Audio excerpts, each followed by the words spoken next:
बहुत बहुत स्वागत है। अर्पित चोपड़ा जी, सबसे पहला सवाल मेरा आप ही से है। आपने आरोग्य सुपर स्पेशलिटी मॉडर्न होम्योपैथी को एक नई दिशा दिखाई। हमारे दर्शकों को सबसे पहले ये समझाइए कि इसमें ऐसा क्या खास है जो इसे सुपर स्पेशलिटी बनाता है और कैसे ये चली आ रही चिकित्सा प्रणाली को चुनौती देता है। जो आपने क्वेश्चन पूछा है, बेसिकली ये मेरे मन का क्वेश्चन है कि जब मैं 21 साल पहले जब मेरा कैरियर स्टार्ट हुआ था तो होम्योपैथी में बहुत चैलेंजेस थे और नो डाउट जो होम्योपैथी हम अभी तक देखते आए वो जर्मनी से बनी हुई बॉर्न एंड ब्रॉट है, जो कि पूरी वर्ल्ड वाइड हम क्लासिकल होम्योपैथी के नाम से जानते हैं। तो क्लासिकल होम्योपैथी में ये माना जाता है कि आप बेसिक केसेस जो स्किन है, हेयर है या एक जनरल केसेस है उसको आप डील करते हैं। पर जब बात होती है दुनिया में रिसर्च की, इनोवेशन की, इन्वेंशंस की, तो मान के चलिए कि दुनिया में कम से कम 70 से 80% बीमारियां ऐसी हैं जिसपे रिसर्च अभी भी हो रहा है। सभी सिस्टम रिसर्च कर रहे हैं।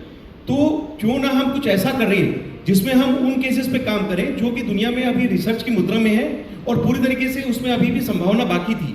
तो मैंने अपनी होम्योपैथी में, जो कि ये कहा जाता है कि बेसिक केसेस पे काम करता है, स्लो काम करता है और एक बेसिक ट्रीटमेंट है, इस कंसेप्ट को चेंज करने के लिए एक नया कंसेप्ट का नाम दिया, जिसका इन्वेंशन किया और नाम दिया super speciality modern homeopathy. Super speciality modern homeopathy का मतलब होता है, ये एक मैंने बुक लिखी है उसके बारे में कि vision of impossible to possible, specially for उन केसेस के बारे में जहां पर कहा जाता है कि होम्योपैथी में इन केसेस की डीलिंग्स नहीं हो पाती, या फिर ये कह सकते हैं कि कई बार मेडिकल साइंस बहुत अच्छी काम करने के बावजूद भी इन पेशेंट्स के लिए बहुत ज़्यादा मदद नहीं कर पाता। तो खास करके ऐसे पेशेंट्स के बारे में बात करता हूँ, तो खास करके जो मुद्रा वाले जो ऐसे पेशेंट्स होते हैं जो गंभीर अवस्था में हमारे पास आ सकते हैं, उनमें हम बात करेंगे कैंसर के स्टेज 4 के पेशेंट्स, जिनमें chemo, radiation, surgery, immunotherapy, target therapy देने के बावजूद भी कई बार जो रिकरेंस की स्थिति देखी जाती है या एक तरीके से होपलेसनेस वाली जो स्थिति रहती है, ऐसे केसेस में सुपर स्पेशलिटी मॉडर्न होम्योपैथी में जो हमारा नया कंसेप्ट है, जिसमें हमने होम्योपैथी को फास्ट ट्रीटमेंट देकर बिना परहेज का, बिना साइड इफेक्ट का एग्रेसिव ट्रीटमेंट जो इन्वेंशन जो किया है, उसमें 9-9 सेंटीमीटर तक की गठाने हमने डिसॉल्व की और एक तरीके से पेशेंट को बिना सर्जरी, अगर बिना कीमोथेरेपी, बिना रेडिएशन, उस अवस्था में जब सबने मना कर दिया है और वह हम खड़े कर रहे हैं, तो निश्चित रूप से किसी चमत्कार या वरदान से कम साबित नहीं हुआ। ऐसे ही आपको होम्योपैथी का जनक नहीं कहा जाता। जोरदार तालियां हो जाए सर के लिए। Thank you. पवन यादव जी, धरती पर डॉक्टर्स को वैसे भगवान कहा जाता है, लेकिन आमतौर पर जब भी हम हॉस्पिटल या डॉक्टर या कोई क्लिनिक के पास जाते हैं, कुछ खट्टी यादें होती हैं, कुछ मीठी यादें होती हैं। कई बार एक्सपीरियंस बहुत अच्छे होते हैं, कई बार एक्सपीरियंस बड़े ख़राब भी होते हैं। क्या आप हमारे दर्शकों के साथ कोई ऐसे एक्सपीरियंस साझा करना चाहेंगे?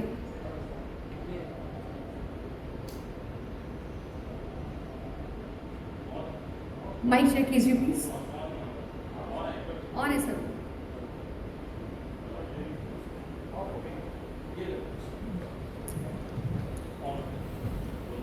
हेलो। हाँ ठीक। देखिए, मेरा तो रियल एस्टेट का फील्ड है, पर आज जो डॉक्टर डे पे मुझे बुलाया गया, तो सबसे पहले तो मैं डॉक्टर को सलाम करता हूँ, उनको बहुत बहुत धन्यवाद देता हूँ, क्योंकि दूसरे आज भगवान के बाद अगर कोई दूसरा नाम आता है तो डॉक्टर है।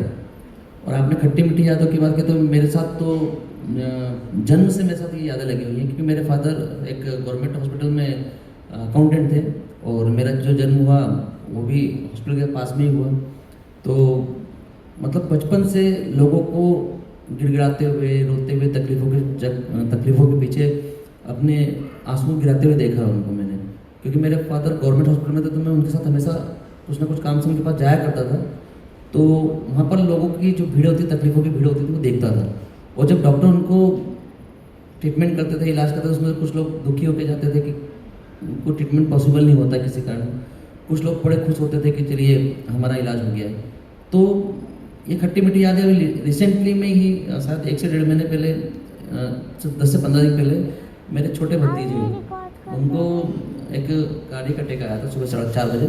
18-19-21 साल का लड़का है वो। हमारे सामने एक हॉस्पिटल है, हम उनको तुरंत लेके गए। हमने बोला आपको जो करते बने आप करिए। उन्होंने बिगड़ देरी लगाई, उनको जो भी डिसीजन लेना था उन्होंने लिया, और लेने के बाद हमें इतना सहारा दे दिया था कि हम उनको बड़े हॉस्पिटल ले जा सके। और वहाँ पर गए, आज वो बच्चा मेरे साथ में है, व्यवस्थित है। और आज रिसेंटली में मेरे छोटे ब्रदर का एक सीजर चल ही रहा है, और मैं भगवान से प्रार्थना कर रहा हूँ कि उसका सीजन ठीक ठाक हो जाए। बिल्कुल, और इसीलिए तो हम इन धरती पर सफ़ेद कोट वालों को भगवान कहते हैं सर। बिल्कुल, और मैं कहूँगी जोरदार तालियां हो जाए इन सफ़ेद कोट वालों के लिए एक बार। अर्पित चोपड़ा जी, आपने 3000 से अधिक मरीजों को आज तक देखा है, जितना अगर मैं गलत नहीं हूँ, जिसमें कई ऐसी गंभीर बीमारियाँ, कैंसर, कोमा, किडनी फेलियर, तमाम बीमारियाँ। कई बार जब ऐसे पेशेंट सामने आते हैं, ऐसे में एक डॉक्टर अपने आप को इमोशनली स्ट्रॉन्ग कैसे रखता है? बिल्कुल, निश्चित रूप से ये जो प्रेरणा होती है मुझे दो तरीके से मिलती है। एक तो परिवार की प्रेरणा, मेरी वाइफ, मेरी बेटी जो कि अभी स्टेज पे आई थी, निश्चित रूप से ये मेरे को मानसिक रूप से बहुत संबल देती है कि मैं अपने आप को किसी भी सिचुएशन में खड़े रख सकूं। और दूसरी प्रेरणा देते हैं मेरे पेशेंट्स। तो निश्चित रूप से जो पेशेंट जब मेरे पास आते हैं तो कई बार वो इस स्थिति में आते हैं जब होपलेस हो चुके होते हैं, पर उनकी उम्मीदें मुझसे बहुत ज़्यादा होती हैं। तो अगर ऐसी स्टेज पर अगर वो भगवान को याद करते हैं और भगवान के नाम पर याद करके अगर वो किसी डॉक्टर के सामने आते हैं, तो मेरा एक डॉक्टर के रूप में फर्ज होता है कि मैं भगवान तो नहीं हूँ, लेकिन भगवान की दी हुई शिफा से अगर मैं उस मरीज के लिए जितना अच्छा कर सकूँ, वो मेरे प्रयासों में कमी नहीं होनी चाहिए। तो वो मेरा एक जुनून है, वो मेरा एक पैशन है कि मैं किसी भी तरीके से कुछ ऐसा करूंगा जो अभी तक इसके लिए नहीं किया गया है, या इस अवस्था में जो ये पेशेंट लाइलाज होकर मेरे सामने आया है, तो मैं उस रिसर्च और इन्वेंशन और इनोवेशन की जो बात करता हूँ, निश्चित रूप से मैं उसके ऊपर अप्लाई करूंगा। और या फिर मेरा 21 साल का जो अनुभव है, क्योंकि आज से 21 साल पहले जब आपने जैसे कि अभी बोला कि 3000 पेशेंट का जो डेटा जो हमने अभी प्री एंड पोस्ट रिपोर्ट के आधार पर इस बुक में या फिर हम आने वाले जो समय में WHO को देने की तैयारी कर रहे हैं, तो निश्चित रूप से ये डेटा 3000 पेशेंट का डेटा मेरे 21 साल पहले प्रैक्टिसिंग कैरियर में नहीं था। तब मेरे पेशेंट ने मुझसे पूछा कि किडनी फेलियर का कोई पेशेंट है, वो 11 क्रेटिनिन के केस में आया है, सर ऐसे आपने कितने पेशेंट ठीक किए हैं? तो निश्चित रूप से अगर कोई ऐसा कोई पूछता है तो निश्चित रूप से उस समय जब डेटा नहीं होता तो उस वक्त आपके पास कॉन्फिडेंस तो होता है, पर बताने के लिए कुछ नहीं होता। जब कैंसर का लास्ट स्टेज का पेशेंट आपके पास आता है, सर सबने मना कर दिया है, मुझे 4-5 दिन के लिए बस बोला है कि सबको मिलवा लो इस पेशेंट को, उसके बाद इस जीवन की कोई संभावना नहीं बची है, ऐसा मुझे बोल दिया गया है। ऐसी स्थिति में अगर हमने उस पेशेंट को 6 साल से 9-9 साल तक खींचा है, तो निश्चित रूप से ये 2005 के कैरियर में मेरे पास उस समय डेटा नहीं था। तो ये मेरा विश्वास था कि हम कुछ अलग करेंगे, नया करेंगे, जो लिखा नहीं है उसको हम होम्योपैथी में लाने की कोशिश करेंगे। तो प्रयास था मेरा, प्रेरणा की परिवार की, और जो विश्वास दिया पेशेंट्स ने मुझ पर, और कहीं ना कहीं ये ईश्वर का आशीर्वाद था, शिफा थी कि मैंने उस लगन से उस पेशेंट्स के लिए डील किया। और जो डेटा बनता गया, जब मैं अकेला चला था तो मुझे नहीं मालूम था कि जो मैं डेटा बनाने जा रहा हूँ और 3000 पेशेंट का डेटा जब बन जाएगा तो मैं एक बहुत बड़ा इम्पैक्टफुल काम करने जा रहा हूँ। जिस तरीके से आपका समिट का नाम है global health and wellness summit, इसका मतलब है आप कोई भी काम करो तो निश्चित रूप से उसका इम्पैक्ट ग्लोबली जाना चाहिए।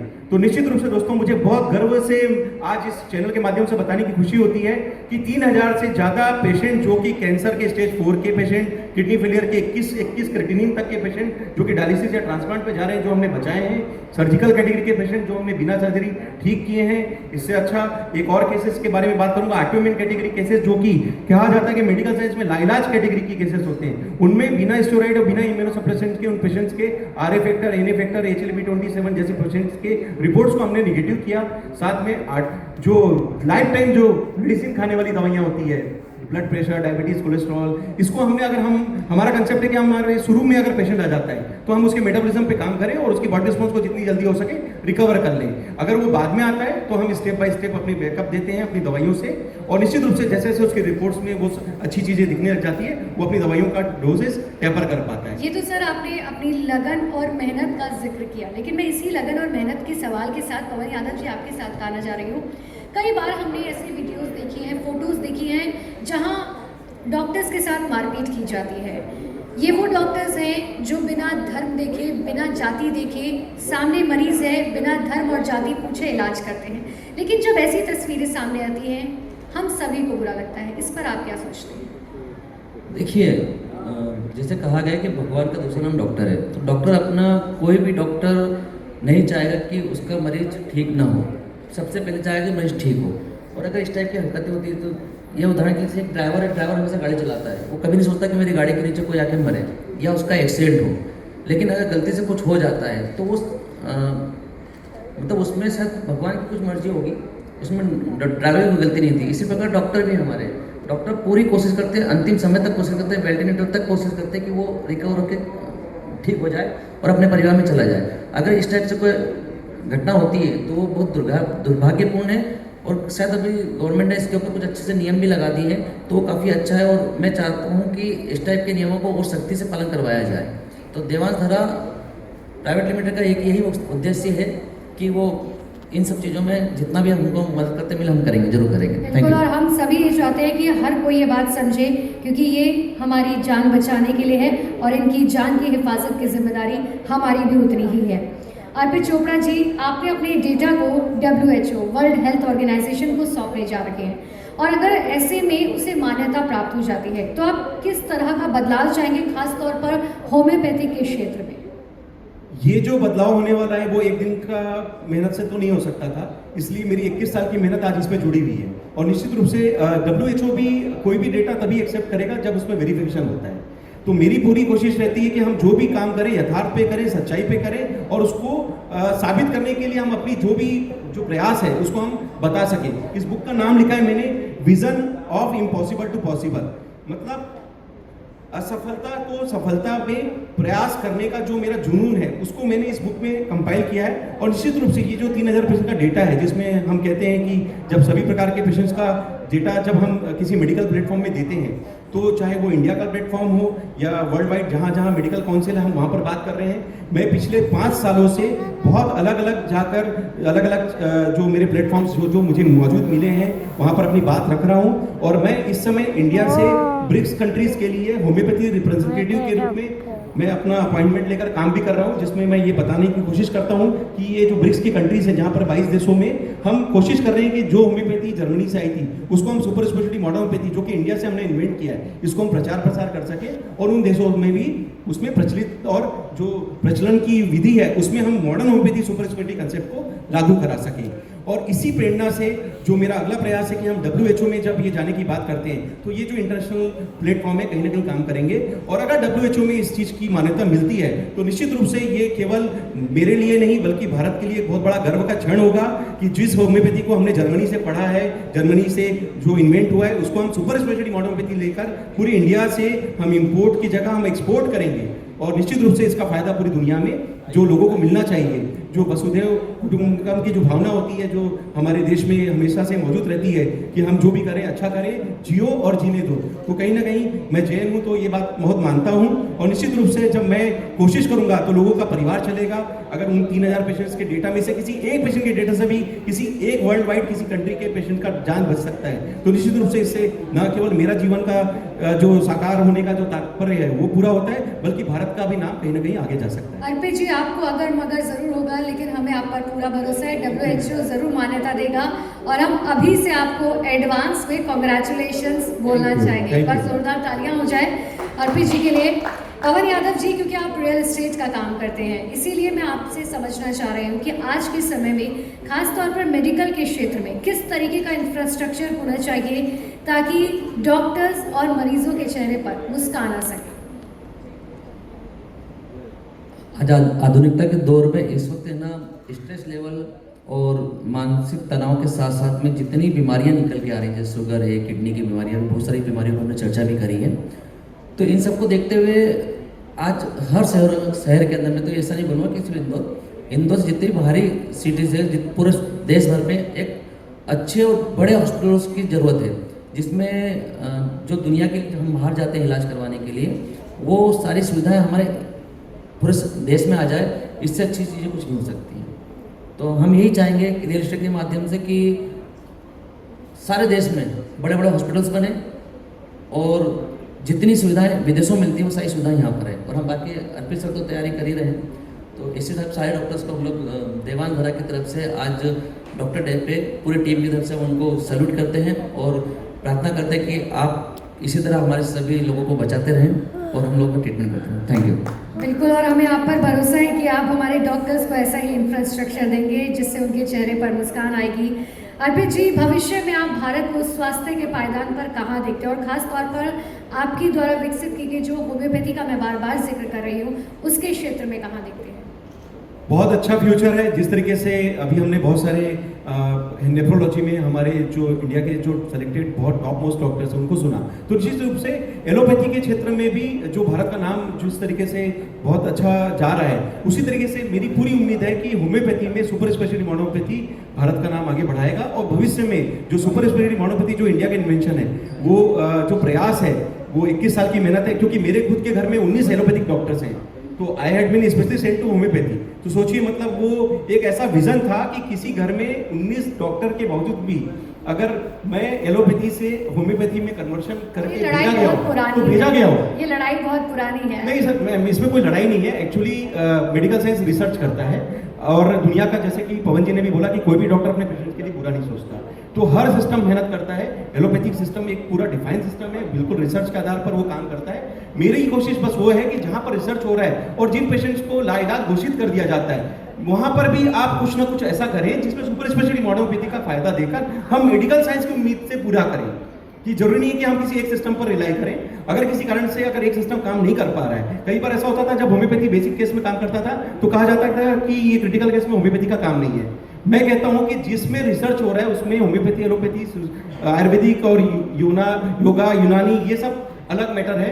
हमें ये देखना है कि किसी भी तरीके से उस पेशेंट को कैसे खड़े करना है, क्योंकि अल्टीमेटली हेल्थ की जो कंप्लीट डेफिनेशन होती है वो है physical, mental and social wellbeing. जब हम किसी पेशेंट को ठीक करते हैं तो हम उसको ना केवल फिजिकली ठीक करते हैं बल्कि उसका कॉन्फिडेंस मेंटली लेवल पे बढ़ाते हैं और जिसका फायदा मिलता है कि वो समाज में फिर से जाकर खड़ा हो पाता है। तो जो फिजिकल, मेंटल और सोशल वेलबींग को अगर हम हेल्थ के डेफिनेशन से अगर पूरा मिलकर भी एलोपैथी, होम्योपैथी, आयुर्वेद, यूनानी और योगा मिलकर भी अगर दे पाएं तो मेरे ख्याल से मेडिकल साइंस की जीत होती है। तो इसमें डिबेट नहीं है, इसमें एक दूसरे के लिए अप्रिशिएशन होना चाहिए कि जहां पर आप कुछ नहीं कर पाए वहां पर इंटरनल मेटाबॉलिज्म बढ़ाने के लिए सुपर स्पेशलिटी मॉडर्न होम्योपैथी ने काम किया। और चूंकि जो समय हमें कम मिलता है उस केस में जहां पर हम लोग काम करते हैं तो यहां पर सुपर स्पेशलिटी मॉडर्न होम्योपैथी मेरा जो एग्रेसिव ट्रीटमेंट है, जस्ट लाइक एलोपैथिक सिस्टम जो हमने डेवलप किया है होम्योपैथी से, उसमें दवाइयां सेफ है, बिना सर्जरी के, बिना साइड इफेक्ट के एग्रेसिव ट्रीटमेंट। तो ये एक नया मिरेकल एक ट्रीटमेंट है जो कि इन्वेंशन है और मुझे लगता है कि बहुत सारे डॉक्टर्स इसको अप्रिशिएट करते हैं। मैं जहां जहां मिलता हूं मैं अपनी बुक्स जरूर देता हूं और मैं आप लोगों से भी आह्वान करूंगा इस चैनल के माध्यम से कि सुपर स्पेशलिटी मॉडर्न होम्योपैथी को समझने में या मुझे गाइड करने में मेरी मदद करें। और अगर आपको लगता है कि इस मेरे चैनल पर जाकर, मेरे यूट्यूब के चैनल पर जाकर, वेबसाइट पर देखकर अगर 3000 पेशेंट के डेटा में से किसी भी डेटा से अगर आपको लगता है कि मुझसे कोई संभावना आप जानना चाह रहे हैं या चाहते हैं कि मेडिकल साइंस में कोई रिसर्च में मैं और अपनी ज़्यादा हेल्पफुल जो मैटर्स हैं उसमें मैं यूज़ कर सकूं, तो निश्चित रूप से मैं उन डॉक्टर्स का आह्वान करूंगा कि वो मुझे गाइड करें, हेल्प करें और कहीं ना कहीं उन सभी की प्रेरणा रहती है जो हमें आगे बढ़ाती है और इससे कहीं ना कहीं देश का नाम भी आगे। आपने बहुत अच्छी बात कही कि विवाद नहीं, समाधान होना चाहिए और यही जो है मरीजों को भी चाहिए। पवन यादव जी, इंदौर से आप हैं, इंदौर को भारत का दिल कहा जाता है। डॉक्टर्स डे के मौके पर आप क्या संदेश देंगे इन तमाम डॉक्टर्स को जो दिन और रात बिना किसी लाभ के, बिना किसी लालच के लिए हमारे लिए काम करते हैं? मेरा तो एक ही कहना है कि विकसित भारत, विकसित मध्य प्रदेश और विकसित मध्य प्रदेश, विकसित इंदौर। देवांगधरा उसी रास्ते पर काम कर रहा है और देवांगधरा प्राइवेट लिमिटेड और उसकी पूरी टीम की तरफ से हम हमारे डॉक्टर्स के लिए एक यही कि आप इसी तरह हमारे जो लोग परेशान हैं उनकी परेशानियाँ दूर करते रहें, उनकी बीमारियाँ दूर करते जाएं। तो भगवान के बाद जो दूसरा नाम लिया था तो ऐसे ही अस्पताल को लोग भय का माहौल ना लेकर, मतलब एक डरावनी जगह मानते हैं कि जहाँ अस्पताल जाना है वहाँ पर अगर कोई अस्पताल आए तो ये मंदिर समझ के आए कि वहाँ पर कोई भगवान बैठे हो, वो मेरा इलाज कर देंगे। इसी टाइप से आप अपनी एक छवि बनाएं और हमारे सारे जितने भी लोग बीमारियों से, लाइलाज बीमारियों से जो पीड़ित है उनको ठीक करें। और भगवान के दूसरे रूप में जो आपको जाना जाता है उस कहावत को सार्थक तो आप कर ही रहे हैं, पर उसमें आप मतलब कहा जाए कि अस्पताल को मंदिर मान के आए लोग, इस टाइप से समझेंगे हमको। Thank you. बिल्कुल, जोरदार तालियां एक बार। और एक आखिरी सवाल है सेशन का अर्पित चोपड़ा जी आपसे। आप अक्सर कहते हैं जीवन जीना है, काटना नहीं है। ये विचारधारा आपके इलाज और मरीजों के रिश्ते में कैसे झलकती है? बिल्कुल, ये मेरा जो पॉजिटिव एटीट्यूड है कि जीवन जीना है, काटना नहीं है, ये हर जगह अप्लाई होता है। मैं जब पेशेंट्स को देखता हूँ तो मैं कहता हूँ कि आपको जीवन जीना है, काटना नहीं है और बीमारी से न केवल बचना है बल्कि उसे ठीक भी करना है। तो जो मुझे मेरे ऊपर जो कॉन्फिडेंस है, कहीं ना कहीं ईश्वर की दया है, मैं वही कॉन्फिडेंस अपने पेशेंट्स को देता हूँ। और जब पेशेंट्स होपलेस स्थिति में आता है और किसी को कह दिया जाए कि आप 1 या 2 महीने से ज़्यादा अब इसमें उम्मीद नहीं है और जब वो 6 महीने निकाल लेता है तो निश्चित रूप से मेरी जो बातें हैं उसके दिमाग में बैठने लग जाती है कि जीवन जीना है, काटना नहीं है और अब हमें सिर्फ बचना नहीं है, अब बल्कि ठीक भी होना है। तो नो डाउट उसका जो कॉन्फिडेंस है वो बढ़ता है। और मैं भी आपके चैनल के माध्यम से ये मैसेज देना चाहूँगा कि ईश्वर ने हमें स्वस्थ शरीर दिया है और इसे स्वस्थ रखने के लिए हमें अपना बेस्ट देना चाहिए। चाहे मैं डॉक्टर्स के लिए ये मैसेज दे रहा हूँ या मेरे खुद के लिए मैं फॉलो करता हूँ कि डॉक्टर्स डे के दिन में हम ये बात मानते हैं कि आप लोग हमारा आभार व्यक्त करते हैं कि हम लोग समाज के लिए खड़े रहते हैं, पर निश्चित रूप से भी हम डॉक्टर्स के लिए भी प्रेरणा आप लोगों का प्यार, सम्मान और आशीर्वाद ही होता है कि आप हम पर ट्रस्ट करें। तो जो भी ट्रीटिंग डॉक्टर होगा अपने पेशेंट्स के लिए बहुत अच्छा करने की कोशिश करेगा, और निश्चित रूप से ये मेरी प्रेरणा है कि मैं जहां जाता हूं वहां जीवन जीने की कोशिश करता हूं। आज मैं वियतनाम आया, मैं अपने परिवार को साथ लेके आया। मैं अमेरिका में ट्रम्प साहब के कन्वोकेशन सेरेमनी में इनवाइटेड था, वहां पे मेरा परिवार साथ में शामिल हुआ। रशिया में मैं पुतिन साहब के यहाँ डामा में मैं आमंत्रित हुआ, ब्रिक्स में मैं एम्बेसडर बना, वहां पर परिवार समेत आमंत्रित किया गया। कहीं ना कहीं यूएई में मैं बुलाया गया, तो वहां पर मेरा परिवार सामने गया। तो निश्चित रूप से मैं ये कहना चाहता हूं कि डॉक्टर भी एक इंसान है, तो जीवन जीना है। मैं जहां जाता हूं वहां पर अपने परिवार को समय देता हूं और क्वालिटी टाइम भी स्पेंड करने के लिए कहीं ना कहीं उन्हें भी मौका मिलता है। और यही मैसेज मैं आप सभी को देना चाहूंगा कि जीवन में असंभव कुछ भी नहीं है, हमें अपना बेस्ट प्रयास करना है और जीने की जो कला है उसे साकार करने के लिए जहां से जो अच्छा मिले, मेडिकल साइंस में जहां से अच्छा मिलता है आप लीजिए और आगे बढ़िए, क्योंकि हर आदमी समाज में जहां पे काम कर रहा है उसका एक डॉक्टर है। आज पवन जी जहां पे काम कर रहे हैं वो खुद 100 लोगों की मदद करते हैं। अगर मैं आज उन्हें किसी तकलीफ से बाहर निकालता हूं तो निश्चित रूप से ये 100 लोगों को और मदद कर पाएंगे। तो ऐसी विचारधारा के साथ कि हम एक दूसरे की मदद करें और जीवन जीने में एक दूसरे की मदद करें, आगे बढ़े, यही शुभकामनाओं के साथ मैं डॉक्टर्स डे पे आप सभी का फिर से आभार व्यक्त करूंगा। और जी भारत को स्पेशली इस ग्लोबल हेल्थ वेलनेस समिट के लिए विशेष शुक्रिया करना चाहूंगा कि आपने भारत से दूर 5000 किलोमीटर दूर बुलाकर हम सभी को यहाँ आमंत्रित किया, इतना अच्छा सम्मान दिया, आमंत्रित किया, इतना अच्छा प्लेटफॉर्म दिया। तो निश्चित रूप से ये प्रेरणा मिलती है जी भारत से कि जी भारत भी भारत में लगभग सब जगह आज प्रचलित है। और जो डॉक्टर्स डे पे आप लोगों ने इनोवेशन जो रिसर्च है उसको सामने लाने के लिए इतनी मुहिम चलाई, उसके लिए मैं आपको विशेष रूप से थैंक यू भी बोलूँगा। जी भारत को मैं भी धन्यवाद देना चाहूँगा कि डॉक्टर समिट के अंदर रियल एस्टेट को भी शामिल किया है। हमारे भी जाने जाने उसके लिए बहुत बहुत धन्यवाद है। और डॉक्टर साहब आपके लिए तो एक ही शब्द है कि जीते वही जीना जानते हैं, सफलता उन्हीं को मिलती है जो मुस्कुराना जानते हैं। Thank you. बिल्कुल, और दवाइयों के साथ साथ इस पॉजिटिव एटीट्यूड की भी